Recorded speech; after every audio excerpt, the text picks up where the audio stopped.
नमस्कार दोस्तों, पाथफाइंडर पर आप सभी का स्वागत है। दोस्तों, आज से 22 साल पहले आज ही के दिन यानी 9 नवंबर को एक नए राज्य का जन्म हुआ देश में, जिसका नाम है उत्तराखंड। उत्तराखंड उस समय उत्तरांचल कहलाता था। 2007 में इसका नाम बदलकर उत्तराखंड किया गया।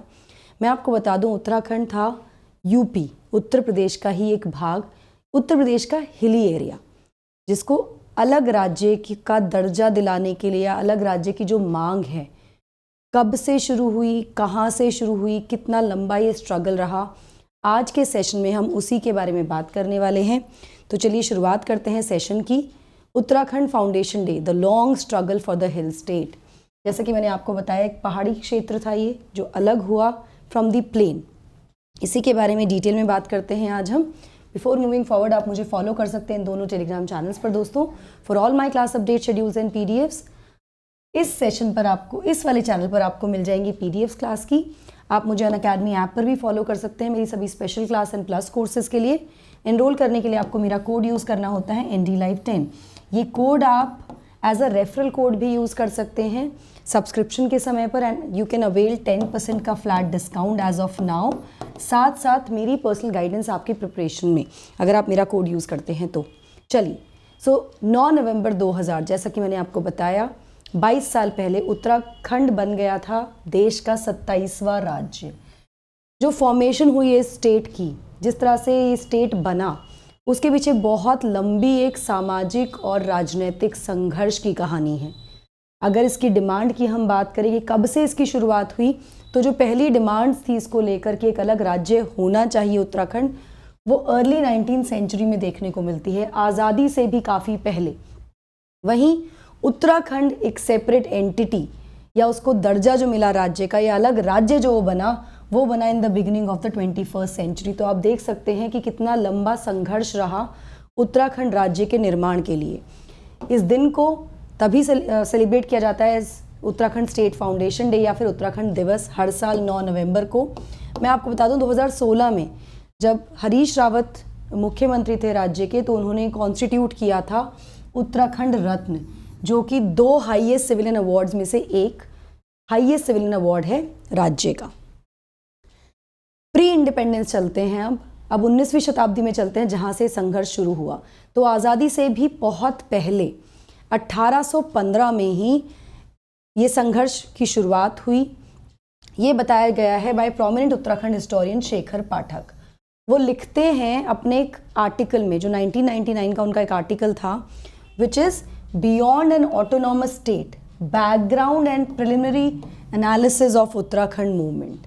क्या बैकग्राउंड रहा और क्या एनालिसिस था इस मूवमेंट का, 1999 में उन्होंने आर्टिकल लिखा, जिसमें उन्होंने बताया कि कुमाऊं हिल्स जब कैप्चर हुए थे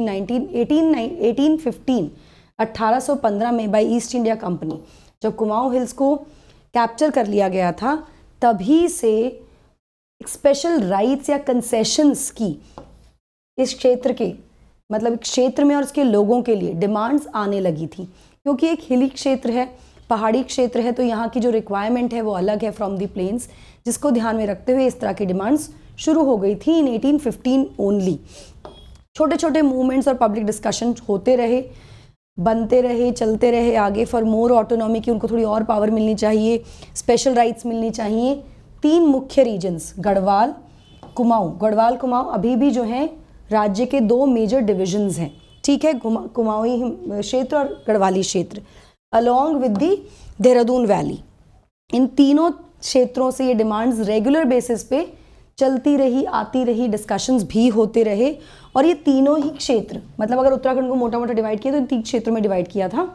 तीनों ही क्षेत्र गवर्न किए जाते थे by the administrative unit of UP, United provinces. Colonial times में यूपी को यूनाइटेड प्रोविंस कहा जाता था ब्रिटिश एरा में, ठीक है। तो तीनों को ही कौन प्रशासनिक, कहाँ की यूनिट्स थी, यूपी की यूनिट्स थी। पर डिमांड्स चल रही थी because of the special conditions, the different culture, the different kind of geographical regions of the area. UP majorly is a plain state. UP का एक भाग जो उत्तराखंड बना बाद में, वो हिली एरिया है। तो वहाँ पे लोगों की जो एक्सपेक्टेशंस हैं, जो डिमांड्स हैं, उनकी जो एस्पिरेशंस हैं, they were different, culture was different, जिसकी वजह से they wanted a separate state. Development के लिए भी, एक आइडेंटिटी के लिए भी, ये सारे रीजंस थे। तो ये डिमांड चल ही रही थी। पोस्ट इंडिपेंडेंस क्या हुआ? अगर पोस्ट इंडिपेंडेंस की बात करें तो सबसे पहला जो सपोर्ट या जो इनिशिएशन हुआ था स्टेटहुड डिमांड्स का उत्तराखंड के लिए, वो आया कम्युनिस्ट पार्टी ऑफ इंडिया के द्वारा, CPI के द्वारा, जिसने काफ़ी समय तक इसके लिए संघर्ष किया। PC जोशी जो कि कुमाऊं से थे, उस समय पार्टी के सेक्रेटरी थे और उन्होंने इस इशू को, जो इशू है ऑटोनॉमी का, मतलब एक अलग राज्य का और सेल्फ गवर्नेंस का for hill districts of UP, हिली क्षेत्र जो था उसके लिए उठाया बार बार। 1966-67 में भी CPI ने कैंपेन स्टार्ट किया था राज्य, इस क्षेत्र को, इस रीजन को, हिली रीजन को, हिली डिस्ट्रिक्ट्स को यूपी के ऑटोनॉमस हिल स्टेट बनाने के लिए, जिसमें इंक्लूड किया गया था preparation of a document containing proposal for 3-tier system of governance, 3 स्तरीय गवर्नेंस के सिस्टम के लिए ये प्रपोजल भी आया। लेकिन ये कहीं ना कहीं, ये जो पूरा मुद्दा था, ये एक इम्पैक्ट नहीं छोड़ पाया 1967 के इलेक्शंस में, तो बात वहीं की वहीं रह गई। अगर एक मेजर बदलाव की बात करें, अगर ये कहें कि राज्य का दर्जा दिलाने में या स्टेटहुड के लिए या राज्य, नए राज्य के गठन के पीछे अगर बहुत बड़ा योगदान हम कह सकते हैं, कंट्रीब्यूशन भी कह सकते हैं, वो आया UKD के आने के बाद से। तो ये कह सकते हैं कि ये सबसे बड़ा एक इम्पीटस था टू द स्टेटहुड मूवमेंट, जब UKD पहली रीजनल पॉलिटिकल पार्टी बनकर उभरी उत्तराखंड की। UKD उत्तराखंड क्रांति दल या फिर उत्तराखंड रेवोल्यूशनरी पार्टी 26 जुलाई 1979 को, 67 के इलेक्शंस में सब शांत हो गया। 79 में UKD की फॉर्मेशन हुई, जो कि रीजन की पहली पॉलिटिकल पार्टी थी। उसके बाद से एकदम से बड़ा लीप हुआ, एकदम से हम कह सकते हैं बड़ा इम्पीटस यहाँ पे देखने को मिला। UKD का इस्टेब्लिश किया था इसको बिपिन चंद्र त्रिपाठी, इंद्रमणि बडोनी, काशी सिंह एरी जो अभी करंट पार्टी के चीफ हैं, प्रोफेसर देवीदत्त पंत जो फॉर्मर वाइस चांसलर थे कुमाऊं यूनिवर्सिटी के। तो ये बहुत ही महत्वपूर्ण, यहाँ मैं कह सकती हूँ, व्यक्तित्व हैं जिन्होंने UKD के स्टैब्लिश किया। UKD वो रीजनल पार्टी, पॉलिटिकल पार्टी नहीं बोलूँगी यहाँ पर क्योंकि कुछ इश्यूज थे जिसके बारे में आपको बात बताऊँगी अभी मैं आगे। UKD एक तरह से वो रीजनल पार्टी की तरह उभरी जिसने स्टेटहुड को या उत्तराखंड को अलग राज्य का दर्जा दिलाने की जो मांग थी उसको हर घर तक पहुंचा दिया क्षेत्र में। तो यहाँ पे इसीलिए मैंने कहा कि UKD का एक बहुत बड़ा योगदान हम कह सकते हैं। 1982 में UKD का डेलीगेशन गया इंदिरा गांधी जी से मिलने और अगस्त 1986 में राजीव गांधी से भी मिले। ठीक है, पार्टी ने बहुत सारी रैलीज ऑर्गेनाइज की around the state during this time कि अलग राज्य का दर्जा मिलना चाहिए। रैली शुरू हुई, प्रोटेस्ट शुरू हुए। एक बहुत बड़ी रैली ऑर्गेनाइज की गई थी दिल्ली में नवंबर 23, 1987 को भी इसी पूरे प्रोसेस में, और एक मेमोरेंडम प्रेजेंट किया गया था उस समय के जो प्रेसिडेंट थे उनको। ठीक है, लेकिन UKD के साथ कुछ मेजर इश्यूज थे। क्या वो इश्यूज थे जिसकी वजह से जो डायरेक्शन उनको पकड़नी चाहिए थी, जो इम्पैक्ट उसका होना चाहिए था, उतना देखने को नहीं मिला या कुछ कमियां रह गई? क्या वो रीजंस थे? जो एजुकेशन थी वो काफ़ी ज़्यादा बढ़ी है, इंक्रीज हुई मैनीफोल्ड अंडर UKD, ये हम नहीं डिनाई कर सकते, जिसका एक पॉलिटिकल प्रेजेंस भी था in the undivided UP with a few electoral representatives. कुछ इनके चुने हुए विधायक भी थे, रिप्रेजेंटेशन था। लेकिन UKD कहीं ना कहीं अपने आप को एक क्रांतिकारी आउटफिट में ही सेटिस्फाई कर रहा था, वो उससे कंटेंट था। उसको एक पॉलिटिकल पोजीशन नहीं चाहिए थी या उसको एक पॉलिटिकल प्रेजेंस बहुत बड़ी नहीं चाहिए थी। अनलाइक दी झारखंड मुक्ति मोर्चा जो एक बहुत बड़ी पॉलिटिकल पार्टी बनकर उभरी। हम सभी जानते हैं 2000 में 3 नए राज्यों का गठन हुआ था अलॉन्ग विद 2 और राज्यों का, तो टोटल 3 राज्य, उत्तराखंड, झारखंड और तीसरा राज्य छत्तीसगढ़। ठीक है, तो जहां उत्तराखंड बना था UP से निकलकर, ऐसे ही बिहार और मध्य प्रदेश से झारखंड और छत्तीसगढ़ भी निकले थे। ठीक है, चलिए नाउ ये रेवोल्यूशनरी आउटफिट में ही सेटिस्फाइड थे और कहीं ना कहीं अपनी एक्टिविटीज को ट्रांसलेट नहीं कर पाए एक बड़ी पॉलिटिकल पार्टी की तरह। ओके, इन दी कमेंट सेक्शन आप मुझे बताना झारखंड कौन से स्टेट से निकला है और छत्तीसगढ़ कौन से स्टेट से निकला है। इजी क्वेश्चन है, बहुत इजी क्वेश्चन है, जरूर कमेंट सेक्शन में बताइएगा मुझे। ठीक है, और उसके बाद से आफ्टर 2000 उसके बाद से अगला नया राज्य बना था तेलंगाना, और उसके बाद बना था तेलंगाना किससे अलग होकर बना, और रीसेंट रीऑर्गेनाइजेशन या रीसेंट बदलाव जो हुआ है स्टेट्स में वो कौन सा हुआ है, ये भी आप मुझे कमेंट सेक्शन में बताएंगे। ठीक है, चलिए तो कोई भी ऐसी पार्टी, मतलब एक मेजर पॉलिटिकल पार्टी तरह नहीं आई, और कोई भी ऐसी पार्टी उत्तराखंड में इमर्ज ही नहीं हुई जहां पर हम कह रहे हैं कि यूकेडी के पास पोटेंशियल भी था और अपील भी थी, लेकिन फिर भी वो एक बड़ी पॉलिटिकल पार्टी नहीं बनी, जैसे कि झारखंड मुक्ति मोर्चा बन गई थी। ठीक है, यूकेडी की कुछ और प्रॉब्लम्स भी थी। क्या समस्याएं थी? उनके जो लीडर्स थे, वर्कर्स थे, वो बार बार ज्वाइन करते थे और डिजर्ट कर देते पार्टी को अलग अलग पॉइंट्स पर। तो एक यूनिटी थी, वो कहीं ना कहीं मिसिंग थी। There was a constant infighting between the party cadres and leadership. Constant infighting चल रही थी, जिससे कि ग्रुपिज्म या फैक्शनलिज्म, अलग अलग टुकड़े हो गए थे, वो भी एक मेजर समस्या की तरह उभर कर आई। 90s का जो दौर था, हम कहेंगे कि उत्तराखंड के लिए काफ़ी ज़्यादा डिसाइसिव डेकेड साबित हुआ। 1990 से लेके 2000 तक ये जो पूरा स्ट्रगल था, ये अपने पीक पर, अपने चरम पर पहुंचा। काफ़ी ऐसी मिसहैपनिंग्स भी हुई जो शायद नहीं होनी चाहिए, जो हमेशा के लिए उत्तराखंड के इतिहास में दर्दनाक घटनाओं की तरह रहेंगी और हमेशा याद आएंगी जब भी उस उत्तराखंड स्टेट की या उत्तराखंड राज्य की बात की जाएगी। बट फिर भी ये डिसाइसिव डेकेड की तरह साबित हुआ और 2000 में राज्य को अपना अलग स्टेटहुड, मतलब उत्तराखंड एक अलग राज्य बन गया। ठीक है, ये वो टाइम था जब बीजेपी ने 1991 में उत्तराखंड के मूवमेंट को, सेपरेट उत्तराखंड के मूवमेंट को सपोर्ट करना शुरू किया। ये अलग बात है कि इससे पहले बीजेपी इसको क्रिटिसाइज कर रही थी 1991 से। जो सपोर्ट था वो काफ़ी ज़्यादा, मतलब एक तरह से जब सपोर्ट करना शुरू किया मूवमेंट को, तो राज्य में जो प्रेजेंस थी पार्टी की, वो भी उभरने लगी, बढ़ने लगी। जहां पर ऑलरेडी डोमिनेट कर रही थी समाजवादी पार्टी और कांग्रेस, वहां पे बीजेपी की प्रेजेंस यहां पर उभर कर आने लगी, along with a lot of. एक तो ये था कि चलिए बीजेपी सपोर्ट कर रही है उत्तराखंड मूवमेंट को, तो लोगों में इसके लिए एक तरह से पार्टी के प्रति लॉयल्टी पैदा होने लगी, स्ट्रॉन्ग प्रेजेंस आने लगी। दूसरे रीजन थे Ram Mandir agitations, decline of the traditional dominant Congress and the lack of strong impact by the Samajwadi party and Bahujan Samaj party. ये वही दौर है जब डिक्लाइन होना शुरू हो गया था डोमिनेंट कांग्रेस का, जो ट्रेडिशनली डोमिनेंट थी पूरे रीजन में, और साथ में कोई बहुत ज़्यादा इम्पैक्ट नहीं दिख रहा था समाजवादी पार्टी या बहुजन समाजवादी पार्टी का। तो बीजेपी अपनी प्रेजेंस यहाँ पर बढ़ा रही थी। इस पूरे के पूरे डेकेड में मुलायम सिंह यादव का एक मेजर टेक रहा, जहां पर कहीं वो समर्थन करते हुए दिखे और कहीं इसके अपोजिट, मतलब कहते हैं ऑपोजिट खड़े हो गए या अपोज करने लगे उसको। क्या क्या हुआ? तो जो एसपी जब उस समय headed, he was like it was headed by Mulayam Singh Yadav, जो उसके अध्यक्ष थे, हेड थे। उन्होंने बहुत सारे ट्विस्ट एंड टर्न्स लिए उत्तराखंड पर अपने पहले टर्म में एज चीफ मिनिस्टर, जब वो यूपी के। अब ये क्यों इंपॉर्टेंट है? बिकॉज यूपी से उत्तराखंड निकला है ना। तो जब ये यूपी के चीफ मिनिस्टर थे 1989-1991 में, तो इन्होंने कंप्लीटली अपोज किया फॉर्मेशन ऑफ न्यू स्टेट को। इन्होंने बिल्कुल मना कर दिया कि नहीं, नया राज्य नहीं गठित होना चाहिए। लेकिन अपने दूसरे टर्म में 93 से 95 के दौरान, जो 90s वाला डेकेड है, यहाँ पर इनकी गवर्नमेंट ने एक रेजोल्यूशन पास किया फेवर में उत्तराखंड के गठन के लिए, और कॉन्स्टिट्यूट की एक हाई लेवल मिनिस्ट्रियल कमेटी भी पूरे मुद्दे को पढ़ने के लिए। ठीक है, इसके बाद 1994 ऑनवर्ड्स पता नहीं अचानक क्या हुआ, 93 में सब कुछ हो गया, 94 में आते आते अचानक से मुलायम सिंह यादव फिर से विरोध में चले गए, प्रेजुडिस हो गए इस पूरी डिमांड को लेके, इस पूरे मूवमेंट को लेके, और कई बार उन्होंने इस पूरे मूवमेंट को मिस इन्फॉर्मेशन से हार्म करने की कोशिश भी की।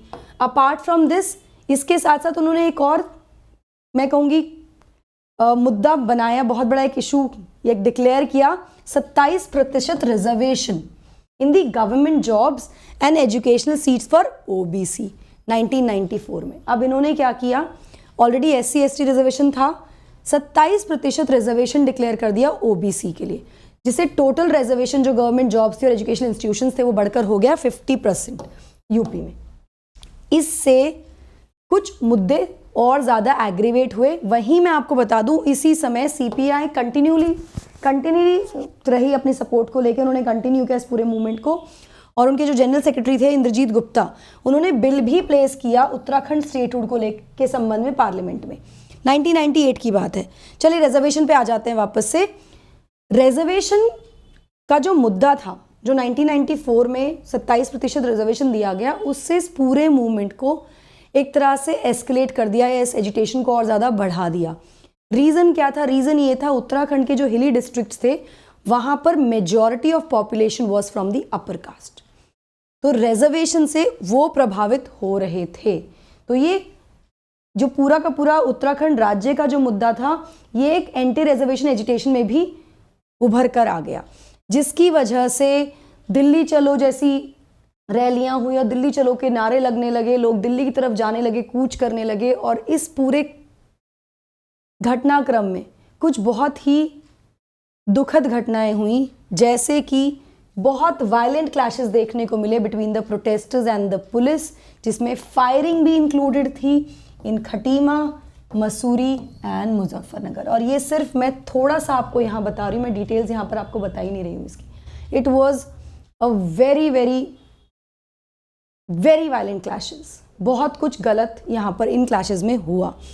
ये रिजर्वेशन का जो पूरा मुद्दा था, इसने स्ट्रेंथन कर दिया, बढ़ा दिया और फ्यूल कर दिया उस लॉन्ग स्टैंडिंग डिमांड को ऑफ सेपरेट उत्तराखंड। जो डिमांड ऑलरेडी चल रही थी उसको और ज़्यादा कहते हैं ना आग में घी डालने का काम किया इस पूरे एंटी रिजर्वेशन के मुद्दे ने, या रिजर्वेशन वाला जो मुद्दा आया वहाँ पर। फाइनली 1996 में जो उस समय प्राइम मिनिस्टर थे HD देवी गौड़ा, उन्होंने अनाउंस कर दिया फॉर्मेशन ऑफ उत्तरांचल।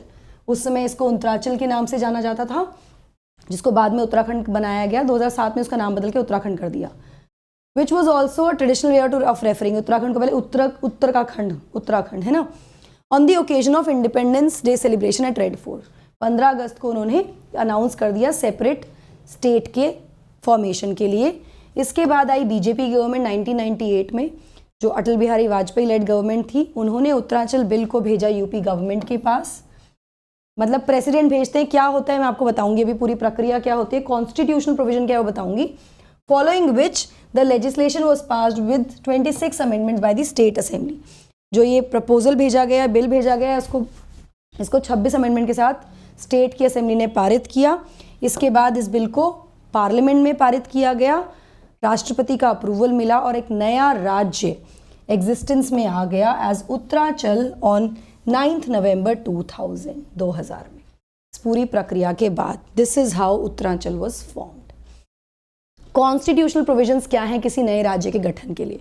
तो हमारे संविधान का अनुच्छेद 3 बात करता है formation of new state and alteration of areas, boundaries और नेम्स ऑफ एग्जिस्टिंग स्टेट्स। ठीक है, जिसमें parliament by law, parliament law के द्वारा, कानून के द्वारा एक नया सेपरेट राज्य बना सकती है from the territory of any state. किसी एक राज्य को मतलब उसकी टेरिटरी चेंज कर सकती है, एक नया राज्य निकाल सकती है वहाँ से, या फिर 2 या 2 से ज़्यादा राज्य को मिलाकर एक राज्य बना सकती है, और पार्ट्स ऑफ स्टेट्स।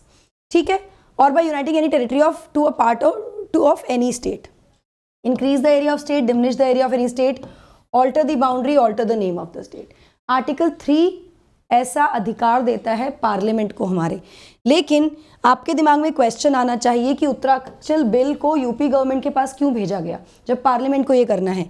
इसके पीछे के रीज़न है, संविधान में ये प्रावधान दिया गया है। संविधान ये कहता है कि जो बिल है ना, कोई भी बिल जो for this purpose for alteration of the boundary और creating a new state from the existing state, ये जो भी ऑप्शंस दिए थे, ऐसा कोई बिल पार्लियामेंट में पहुंचने से पहले उसको सबसे पहले राष्ट्रपति की पूर्व सहमति चाहिए, राष्ट्रपति का रिकमेंडेशन चाहिए। ठीक है, and unless where the proposal contained in the bill affects the area, boundaries और names of any of the states, the bill has been referred by the president to the legislature.